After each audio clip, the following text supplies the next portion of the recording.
मुझे दुख और तकलीफ इस बात की है कि मैं अगर हिसार में आऊं और आपसे ये कहूं कि मुझे हिसार के किसी म्युनिसिपल स्कूल में चपरासी बना दो, तो आप कहोगे राजीव भाई आपकी क्वालिफिकेशन क्या है, और मैं कहूं मेरी कोई क्वालिफिकेशन नहीं है, तो आप मुझे म्युनिसिपल स्कूल का चपरासी भी नहीं बनाओगे। और कल को मैं हरियाणा का चीफ मिनिस्टर बन के आ गया, तब क्या करोगे? उसी जीरो क्वालिफिकेशन पर मैं हरियाणा का अगर चीफ मिनिस्टर बनकर आया तो आप मेरे गले को मालाओं से लाद दोगे और जिंदाबाद इतनी करोगे तो सारा शहर बहरा हो जाए। ये विडंबना है हमारे देश की। जिस व्यक्ति को मिनिमम क्वालिफिकेशन के आधार पर किसी स्कूल का चपरासी नहीं बनाया जा सकता, वो व्यक्ति मुख्यमंत्री हो सकता है, राज्यपाल हो सकता है, प्रधानमंत्री हो सकता है, राष्ट्रपति हो सकता है। विडंबना इस देश की पता है क्या है? जिस व्यक्ति ने जिंदगी में कभी खेत में हल नहीं जोता वो कृषि मंत्री। सालों साल इस देश में शिक्षा मंत्री ऐसे लोग रहे जो कभी स्कूल नहीं गए पढ़ने के लिए। मैं बस नाम नहीं ले रहा हूं, बाकी आपको सब पता है। इस देश में एक व्यक्ति ने जिंदगी में कभी चाय की दुकान नहीं चलाई, वो देश का वर्षों वाणिज्य मंत्री रहा जिसने दुकान नहीं चलाई कभी।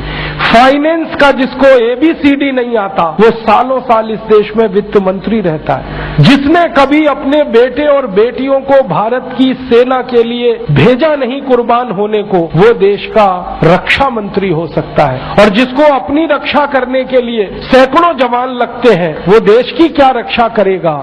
सोचो आप। जिस व्यक्ति को जिंदगी में कभी विज्ञान और तकनीकी का अंतर पता नहीं है वो साइंस और टेक्नोलॉजी का मंत्री हो सकता है, और जिसको इनमें से कुछ भी पता नहीं है वो प्रधानमंत्री हो सकता है। इससे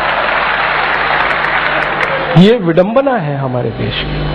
अज्ञानी व्यक्ति ज्ञानियों पर शासन कर सकता है, और हमारे शास्त्रों में कहा गया है, वेदों में कहा गया है कि अज्ञानी व्यक्ति जब ज्ञानियों पर शासन करे तो समझ लेना देश और समाज का बंटाधार ही होना है। हमारे देश में यही हो रहा है। हर अज्ञानी ऐरा गहरा नत्थू खैरा जो किसी नेता की चप्पलें उठाता था, जो किसी के जूतों में पॉलिश करता था, जिसने कभी किसी नेता के घर में रोटियां बना के खिलाई, वो राष्ट्रपति पद तक लोग पहुंचे हैं। ऐसी स्थिति हमारे देश में। उनकी क्वालिफिकेशन ही एक है कि कभी किसी बड़े नेता के रसोई में रोटियां बना के खिलाई तो राष्ट्रपति हो जाओ भैया। ऐसी बंदर बांट मची है इस देश में। और ये उस देश में जिसकी आजादी के लिए 7,32,000 लोग कुर्बान हुए हैं, उस देश में। मुझे बहुत दुख होता है, तकलीफ होती है। अभी एक सच्ची घटना मेरे साथ घटित हुई। मैं एक दिन कानपुर गया था, तो कानपुर के रेलवे स्टेशन पे उतरा। उतरने के बाद शहर में बाहर आने के लिए नीचे पुल पर से उतर के आया तो एक छोटी सी चाय की दुकान थी। उस पर एक बेटी और एक माँ और एक छोटा सा बेटा आपस में बात कर रहे थे। वो क्या बात कर रहे थे? वो कह रहे थे, माँ हम गरीब क्यों हैं? तो कान में मेरे शब्द पड़ गए। मैंने कहा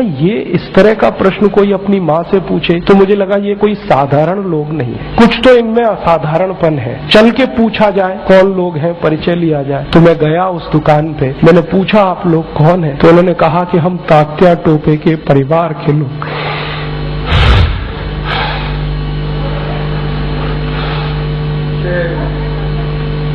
हमारे देश में तात्या टोपे के परिवार के लोगों को चाय बेचनी पड़ी